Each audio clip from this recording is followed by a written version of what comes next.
Hello and welcome to Women in Retail Talks. I'm Christina Stidham, Digital Content Manager at Women in Retail Leadership Circle. Today, I'm joined by Dana Donofree, founder and CEO of AnaOno, an intimates line exclusively designed for women with reconstructive surgery after breast cancer. In this episode, we're discussing her personal experience with breast cancer that led her to start the brand, how AnaOno bras are designed differently from other bras, her career in fashion, and so much more. So Dana, thank you for joining me today. Thank you for having me. I wanted to start off talking about your journey to founding AnaOno. If you're comfortable sharing, can you tell us about your personal experience with breast cancer and why you wanted to create a line of bras for other women going through a similar diagnosis? Yeah, it started nearly 10 years ago now, believe it or not, but I accidentally found a lump in the shower. I wasn't performing a monthly breast exam or anything to that extent. And I was 27 years old with no family history of breast cancer. So when I located my lump, I called my doctor and went through what I thought was just going to be a precautionary screening. And unfortunately, one appointment led to the next, which led to a early stage breast cancer diagnosis a day before my 20th birthday and 2 months before my planned wedding. So all of that craziness came, just my life went shattering around me. And things just changed forever. I mean, I had undergone chemotherapy as well as some targeted medicine and hormonal therapy for the last 8.5 years. But a real pivotal point in my treatment was when I opted for a bilateral mastectomy instead of a single mastectomy. And I chose breast reconstruction as my alternative to my new life and my new body. Well, what I didn't realize was that the world that was built around breast cancer or built around mastectomy was really focused in on a medical device and a bra that was meant to house and carry breast forms as a part of attempting to feel whole after your breasts have been removed due to a cancer diagnosis. So it wasn't but about a year into my life with my new breasts that I had been to just about every single store or shop that I could fathom that could potentially have a bra for me. And each trip ended up with tears or a bad fitting experience, or just, another closed door, reminding me that I was different now because I had breast cancer and I was no longer the woman I was before I lost my breast to the disease.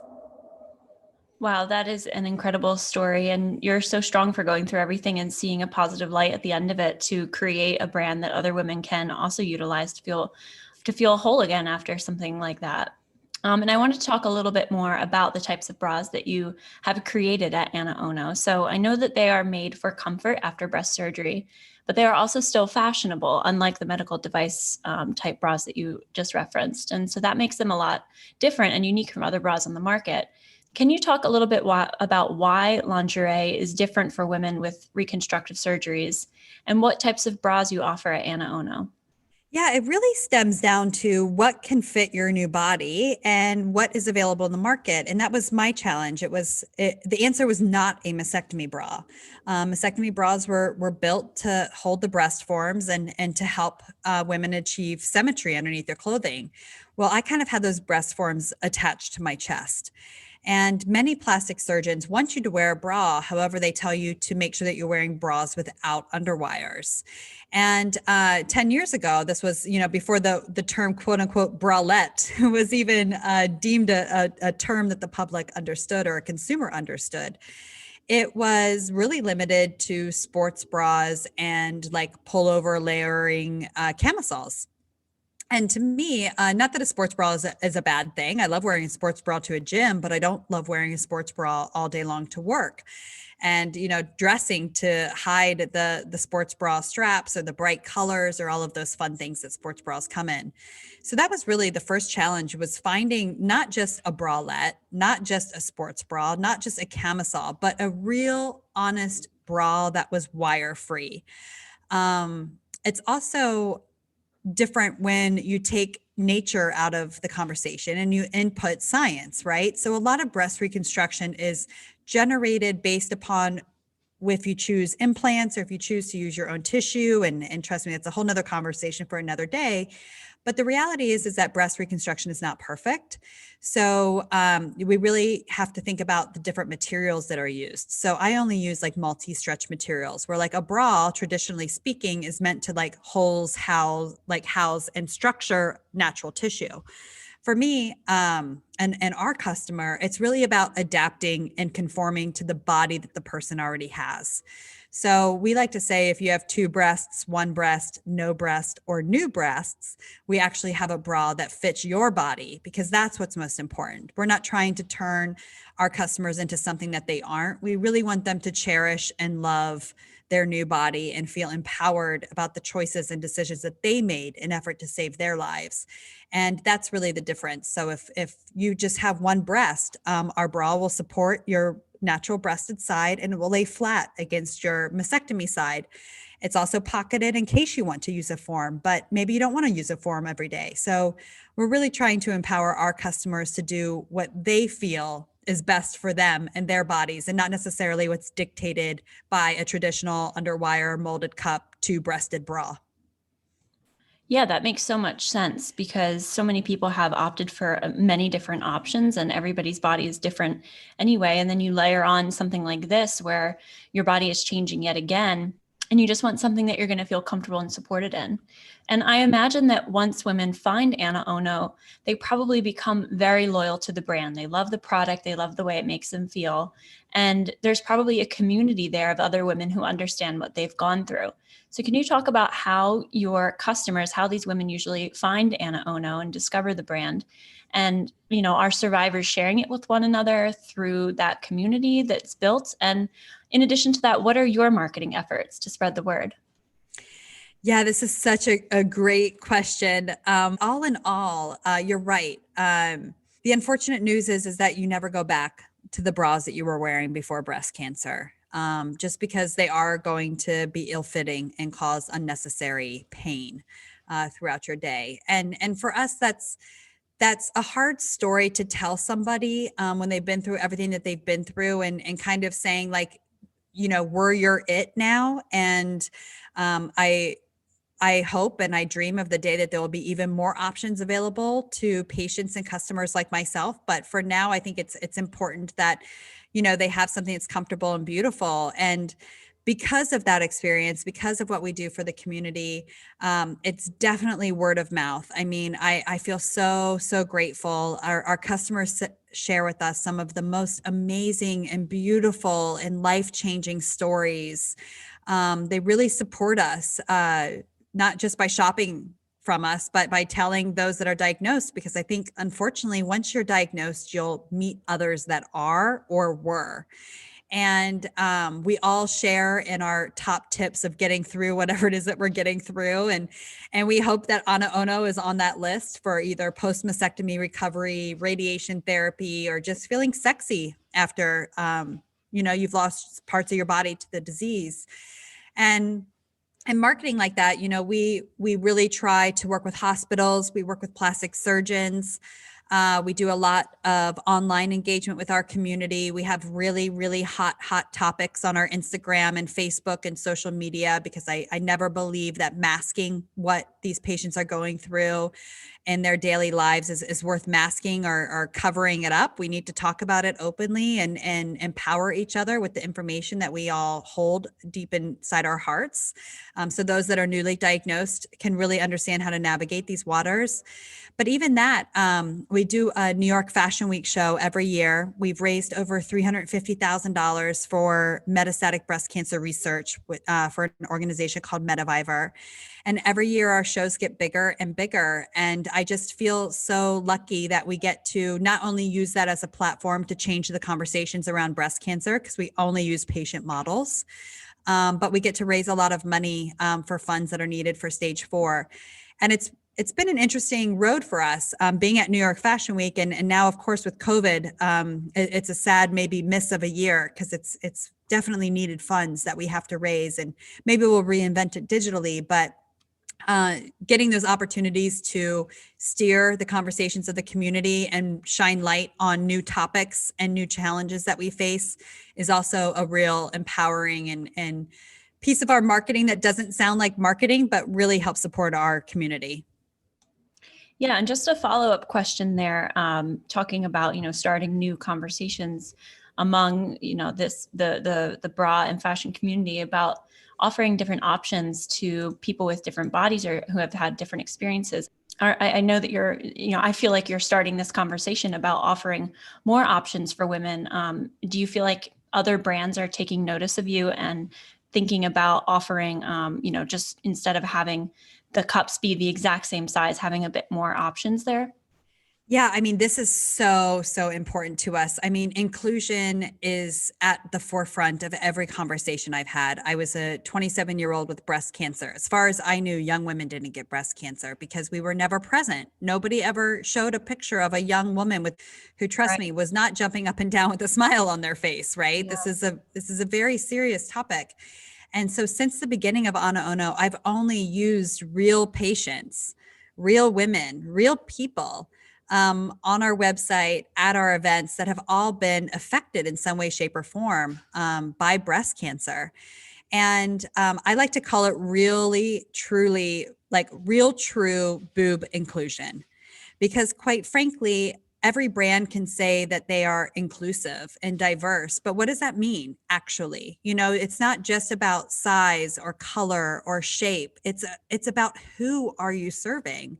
And I think in reality, there's so many lingerie lines that say that they're inclusive, but you go to their fit profiles and they don't have one mastectomy chest even represented in their fit file.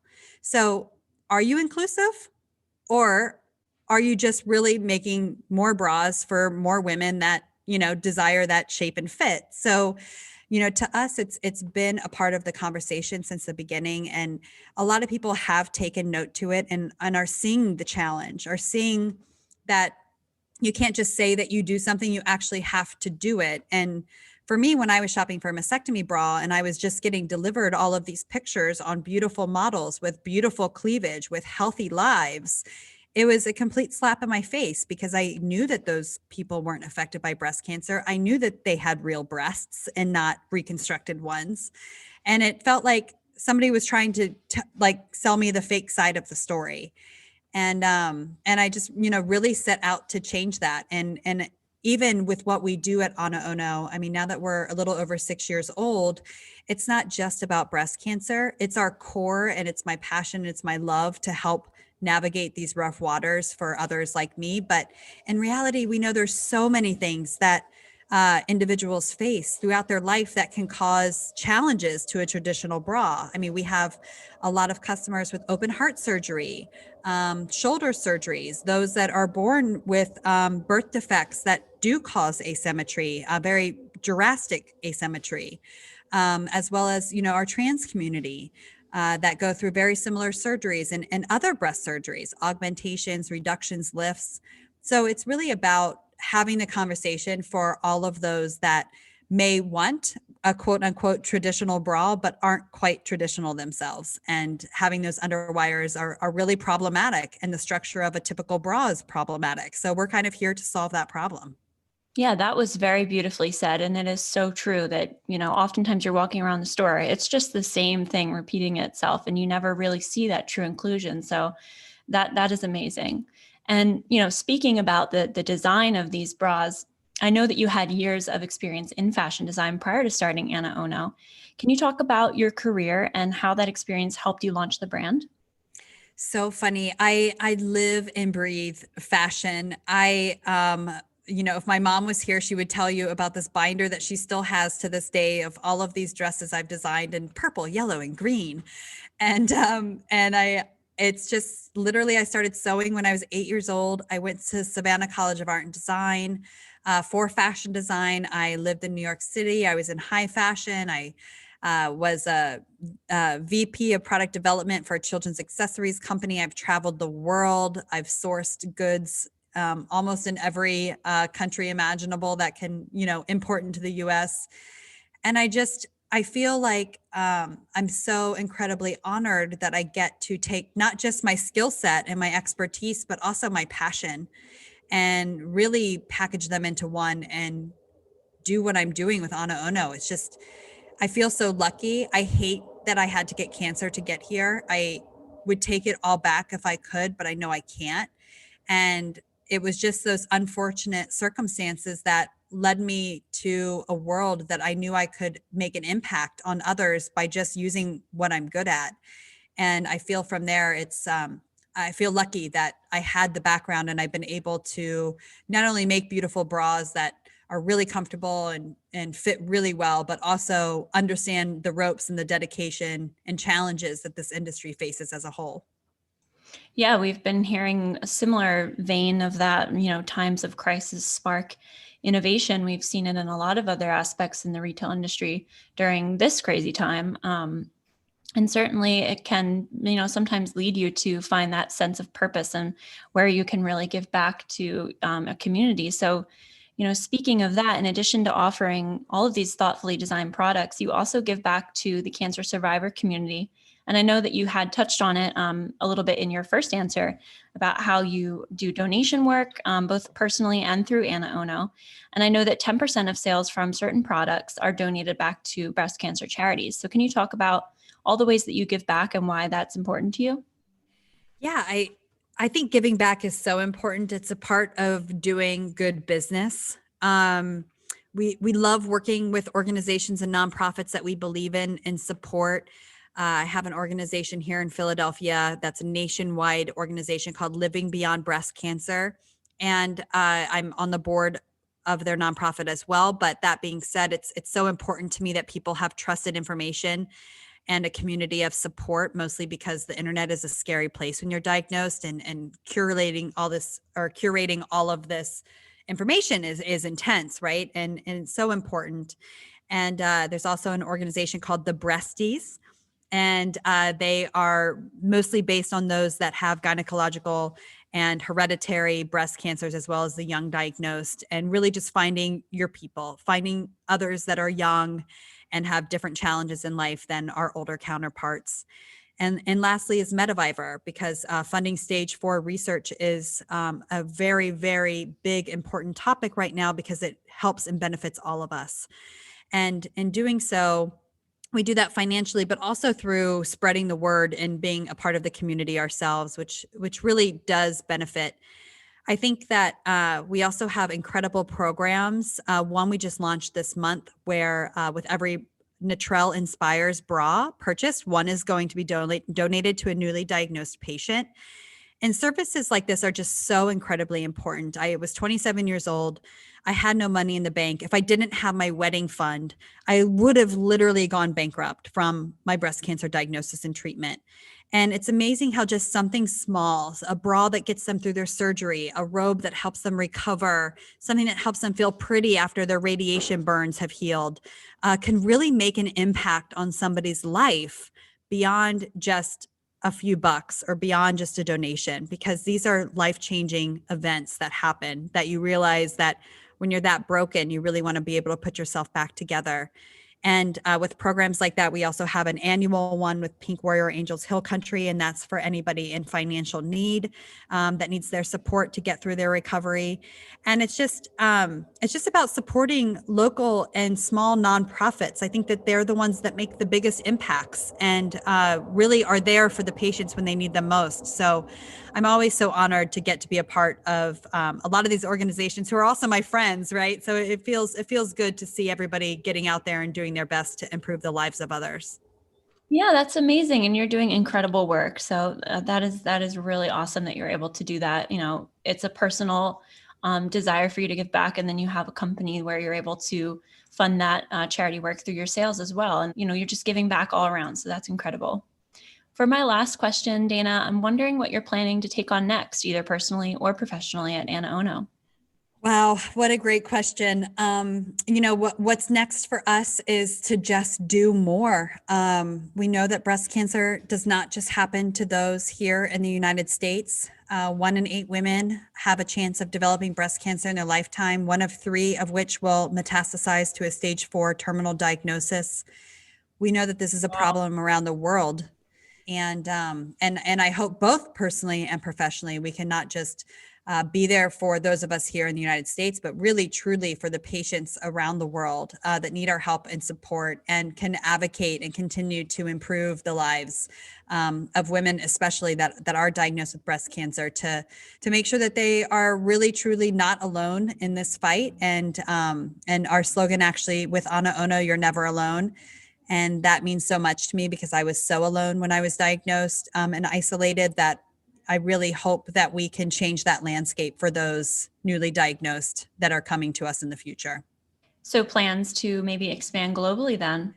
We got to keep helping. So I'm excited. We're carried in New Zealand and Australia and Canada and the UK, Spain, Peru, Honduras. So it's working. We're just we're trying to get further faster. Wow, that's amazing. Well, Dana, that was my last question, but thank you so much for taking time to join me on this episode of Women in Retail Talks. Thank you so much for having me. I really appreciate it. Thanks for listening. For more information on this podcast, please check out our podcast channel page at womeninretail.com/podcast for show notes. Women in Retail Talks is available on Apple Podcasts, Google Podcasts, Stitcher, and Spotify. Make sure to subscribe on our podcast channel page as well. If you've enjoyed this episode, please take a few moments to rate and review. Thanks, and until next time, this has been Women in Retail Talks.